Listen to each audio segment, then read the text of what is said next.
2026 குழந்தைகள் ஆசிரியர் சார்பாகவும் கோவை திருமணம் சிறுவர் பணித்துறையின் சார்பாகவும் எனர்ஜிகளை வாழ்த்துக்களை மீண்டும் ஒரு முறையாக தெரிவித்துக் கொள்கிறேன். இது சிறு பிள்ளைகளோடு இவ்வளோ நேரம் இருந்தோம். பிள்ளைங்க கிளம்பி போயிட்டாங்க. ஆனாலும் அவங்களோட வழி இருக்கு இல்லையா? ஓகே, நான் கேட்குறேன், சந்தோஷமா இருக்கீங்களா? அப்படின்னா என்ன அப்படின்னா சந்தோஷமா இருக்கிறவங்க நிறைய சொல்லுங்களேன். எங்களோட சின்ன முறையா செய்யப்பட வேண்டிய காரியம். இன்னொரு வாட்டி கேட்கிறேன், சந்தோஷமா இருக்கிறவங்க நிறைய சொல்லுங்களேன். ஆமா, ஆண்டவருடைய சமூகத்துல சந்தோஷமா இல்லாட்டா வேற எங்கேயுமே சந்தோஷமா இருக்க முடியாது. எவ்வளவு பேர் ஆமைன்னு சொல்றீங்க? ஆண்டவரோட சமூகத்துல நம்மளால சந்தோஷமா இருக்க முடியலன்னா வேற எங்கேயுமே நம்மளால சந்தோஷமா இருக்க முடியாது. ஓகே, இந்த என்னுடைய வீடியோஸ்ல இந்த ஆண்டுக்கான தலைப்பு 3 யோவான் 11வது வசனம்.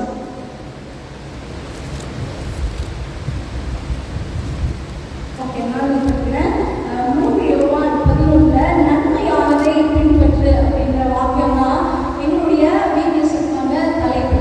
ஸோ இந்த தலைப்பின் கீழே தான் ஒரு சின்ன ஆண்டுடைய வார்த்தையை பகிர்ந்து கொள்ள போகிறேன். அதுக்கு முன்பாக தலைகளை தாழ்த்தி நாம் ஜெபிக்கலாம். நல்ல ஆண்டவரே, இந்த நல்ல நேரத்திற்காக ஞாயிறு காலை ஆராதனையில் சுவாமி பிள்ளைகளோடு நாங்கள் இணைந்து ஆராதித்தோம். உங்களுடைய வார்த்தை கேட்கும்படியாக எங்களை நாங்களே தாழ்த்தி எங்களை விட்டுக் கொடுக்கிறோம். நீங்கள் பேசுங்க, நாங்கள் கேட்கிறோம். அப்பா, உங்களுடைய வார்த்தைக்கு நாங்கள் கேட்கிறவர்களாய் மாத்திரம் அல்லாதவர்களே பாதப்படி நடக்கிறவர்களாயும் எங்களை விட்டுக் கொடுக்கிறோம். நீர் மாத்திரம் மகிமைப்படுங்க. இயேசுவின் நல்ல நாமத்தை விட்டுக் கொடுக்கிறோம். பிதாவே, ஆமென். நன்மையானதை பின்பற்று தான் என்னுடைய வீடியோஸோட தலைப்பு. So follow the good. இப்போ அதிகமாக நமக்கு தெரியும், ஃபாலோ அப்படின்றது யாரை வேணா ஃபாலோ பண்ணலாம், என்ன வேணா ஃபாலோ பண்ணலாம் அப்படின்ற மாதிரி ஆயிடுச்சு. ஆண்டவர் சொன்னாரு, என்னை பின்பற்றி வருகிறவன் தன்னை தானே வெறுத்து தன் சிலுவையை எடுத்துக்கொண்டு என் பின்னே வளர்க்கிறவன் அப்படின்னு சொல்லி ஃபர்ஸ்ட் ஃபாலோ பண்ணணும்னு சொன்னது நம்ம ஆண்டவராகிய இயேசு கிறிஸ்து. எவ்வளோ பேர் ஆமைன்னு சொல்றீங்க? தன்னை ஃபாலோ பண்ணும்படி அழைத்தவர் முதலாவது யாரு அப்படின்னா ஆண்டவராகிய இயேசு கிறிஸ்து தான். ஆனால் இப்போ நீங்க மொபைல்ல பார்த்தா, சோஷியல் மீடியாவில் பார்த்தா, சும்மா ஒரு வீடியோ பார்க்கும்போது ஃபாலோ பண்ணி பாருங்க அப்படிலாம் சொல்லுவாங்க. இப்போ ஃபாலோ பண்ணாம எதையுமே பண்ண முடியாது அப்படிங்கிற மாதிரி இப்போ நிறையா காரியங்கள் இந்த உலகத்தில் வந்துட்டு. பட் ஃபாலோ பண்ணுறத அதனுடைய முக்கியத்துவம் என்ன தெரியுங்களா? நாம் எதை பின்பற்றுகிறோமோ அதனுடைய சாயல் நமக்குள் வெளிப்படும். நமக்கு அறிந்தோ அறியாமோ எவ்வளோ பேர் அவங்களோட முடிவதில்லை. நாம் எதை பின்பற்றுகிறோமோ, யாரை பின்பற்றுகிறோமோ அவர்களுடைய அதனுடைய சாயல் நம்மள வெளிப்படும். ஆண்டவராக இயேசு கிறிஸ்து சொல்றாரு, என்னை பின்பற்றுகிறவன் தன்னை தான் வெறுத்து தன் சிலுவையை எடுத்துக்கொண்டு பின்பற்ற கடவன் அப்படின்னு சொல்லுறாரு. அப்ப அவரை பின்பற்றுகிறவருக்கு என்ன வெளிப்படணும்னா அவருடைய சாயல் வெளிப்படும். இப்ப நீங்களும் நானும் ஆண்டவரை பின்பற்றுகிற ஒரு கூட்டம் தான். நீங்களும் நானும் இயேசுவை பின்பற்றுகிற ஒரு ஜனம் தான். ஏன்னா நம்மளிடத்திலே அவருடைய சாயல் வெளிப்படல அப்படின்னா நாம் ஆண்டவரை தான் பின்பற்றுறோமான்னு தெரியல, இல்லை அவரை பேரை மட்டும் பின்பற்றுறோமா அப்படின்னு யோசிச்சுவோம்.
வாக்குத்தத்தத்துக்கு உடன் சொல்வதாகிய ஈசாக்கோடும் யாக்கோபோடும் உத்தாரங்களிலே கூறியிருந்தான்.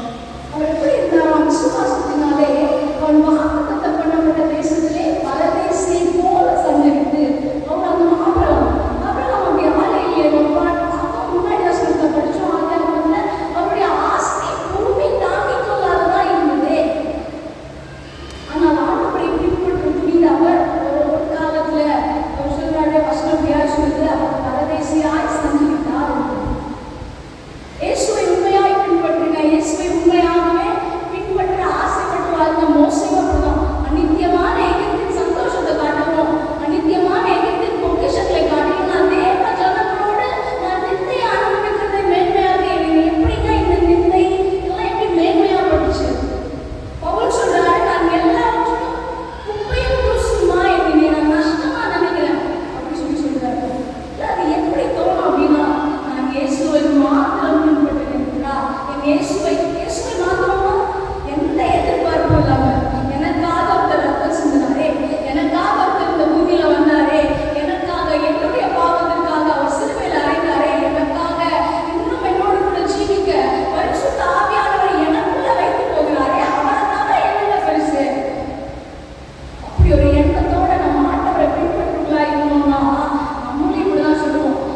எந்த